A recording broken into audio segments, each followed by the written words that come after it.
Well, good day, viewers. Today we have a 2014 Chevrolet Silverado, and it's here for a list of things. One of the problems is this window doesn't work on the passenger side rear. Let's see if it works from this door. No, it does not.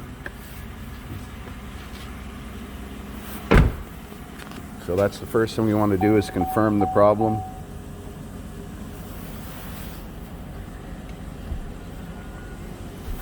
Let's see, that window works.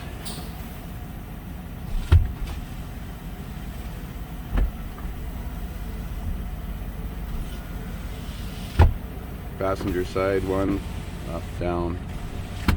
And of course the driver's side one works. That's about the power locks.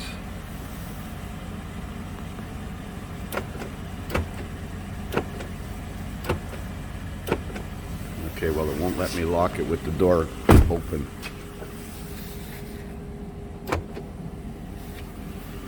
Let's see if this is locked. Yes, it is. And unlock. Oh, that's the mirror.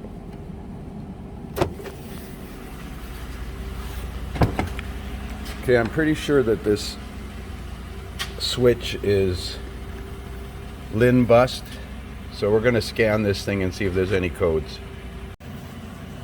So I've loaded the vehicle record. I've worked on this truck before. In fact, I think I did an oil pump on this thing a few months ago, maybe about a year ago.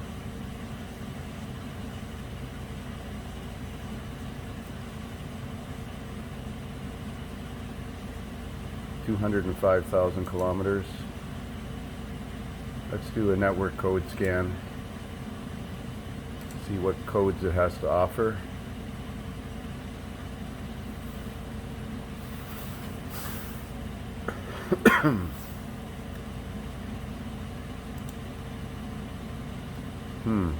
Interesting.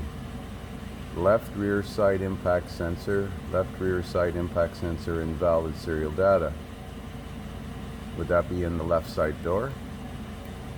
Cargo lamp switch circuit, lost communication with device on the Lin Bus. Yeah, lost communication with device on the Lin Bus. I bet you we have a broken Lin Bus wire. Recirc position feedback actuator. Circuit voltage below Lin Bus 9. Couldn't say which one. Low speed CAN bus. Control module power circuit below voltage, lost communication with HVAC control, lost communication with instrument cluster, Lin Bus 1 with device 11. See, even the manufacturer doesn't know what device that is. They just give it a number so they can change it in the programming anytime. Well, I think before we get carried away, we're going to check the wiring between the door and the pillar, see if we have any broken wires in there. So to get the boot off of this thing, use a small screwdriver and push down from the very top here. There's a clip. Push down on the clip, and then the cover will pop out, and it's just hooked into the bottom. Now I'm not sure which wire is the Lin Bus wire. Can't remember if it's tan. I don't see anything obviously broken, but it could be broken down below here. There's a tie wrap here. So the harness twists every time you open and close the door. I'm going to cut that tie wrap and have a look. Well, cut that little tie wrap, and the first wire I pulled on, this green wire, green and black, very light gauge wire, is broken, and it's actually cracked in several places. So I imagine there might be some other wires that are compromised in here as well. But I think this door module is networked, so that probably, see if we can find the other end of that wire, but I don't think this boot comes off here. You got to pull the door panel off. Well, let's take the door panel off. So to remove this door panel, there's a plastic piece of cover here and one 7mm screw behind there. There's the covers down there.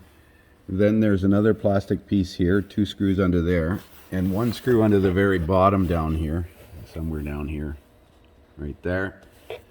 They're all 7mm heads. And then there's a bunch of plastic push pins, and we need to use a pry tool to pry it out from around the circumference. So once you release it from all the push pins around the outside circumference, you have to pull it up. Now it's a little easier if you could roll the window down, but unfortunately we can't. And this plastic trim here came off, so I'll have to reattach it. The door cable, release it by pushing this clip and pulling it back and then turning it 90 degrees and unhooking it from the door handle. I wish there was a little bit more wiring harness here. Wonder if that switch just pops out. So you can unplug the switch from the back. It's a bit of a challenge, but there's one clip inside here from the back that you release the harness. But I want to get this switch out so that I can plug it back in with the door panel off to confirm operation of this thing once I fix that wire. So this piece of plastic escutcheon is clipped on with 3 clips, and they're pretty aggressive, so you have to be careful not to break it. There's one clip here, one here, and one down here. A prying tool to pry it off. So I'm going to take this plastic retainer out of here now. So it turns out you don't have to take that plastic out. There's 2 clips that hold this switch in, and I don't think you can pry this switch out. Okay, let's do this with one hand. So you can see that there's 2 clips, and then the switch will come out. So now we can put the switch back in the harness. So I put a jumper wire from the green wire with the black tracer to this terminal on the switch. I'm going to turn the key on and see if the windows work. So let's carefully operate this switch. And it works from the front as well.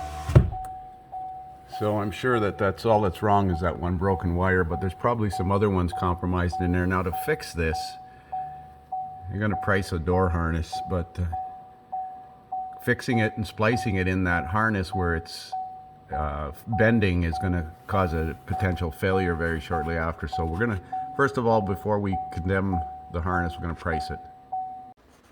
So we're going to change the entire harness. It retails for 150 bucks. They have 2 in stock at the dealer. There's likely more than 1 wire compromised in here. Pull this purple latch down and the plug unplugs.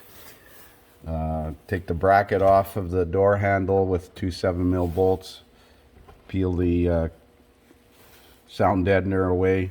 Unplug it from the latch. Push the harness in.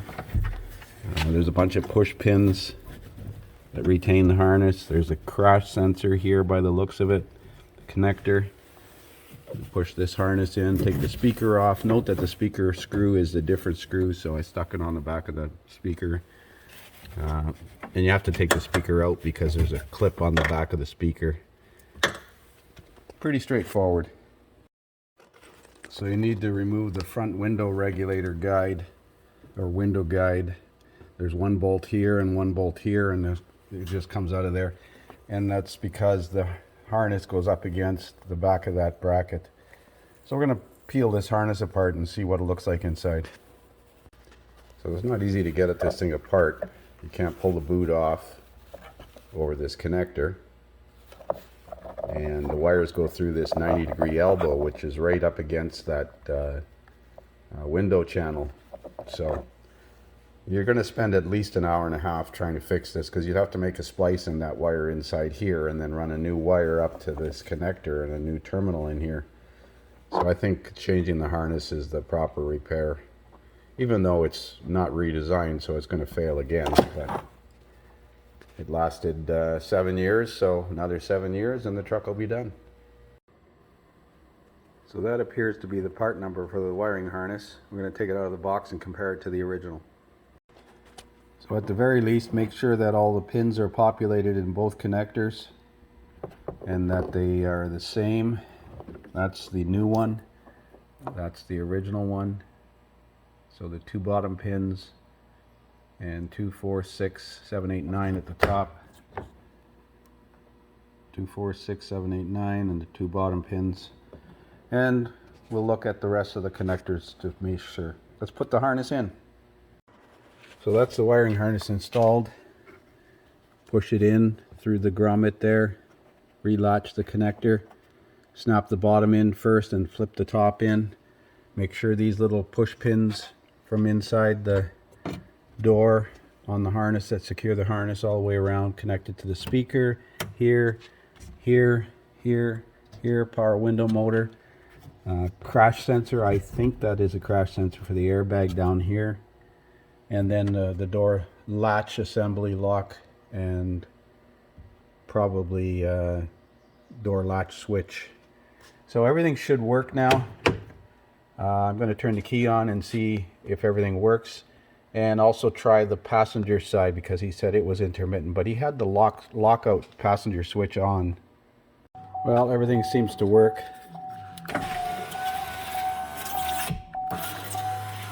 I noticed with this switch unplugged, the passenger one didn't work, so I wonder if this interrupted the Lin Bus and it caused a problem with the intermittent operation of the other side. But it works fine from the front switch now. Let's see here.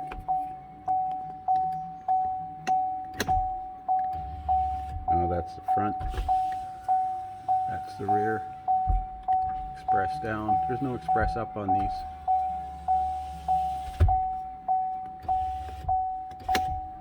I wonder if it has express up and needs to be relearned.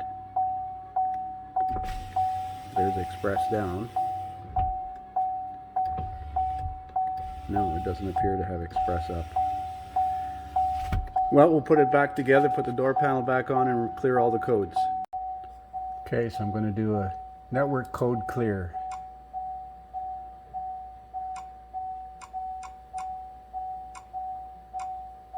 It's fairly quick, not like the Nissans.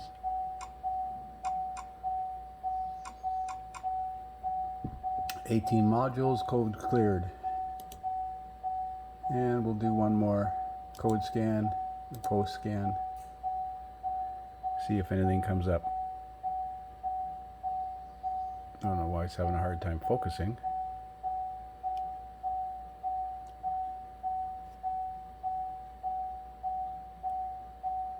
I have a battery charger on it now. 13.3 volts. Don't set the battery charger above 13.5 because sometimes that, oh, the driver's seat still has a Lin Bus code.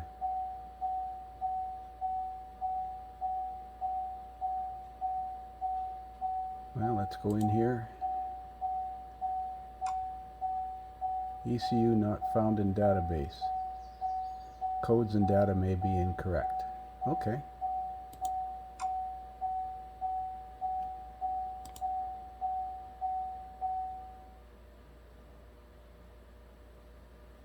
So maybe it didn't clear that code properly because it didn't find the module. Let's try clearing it this way.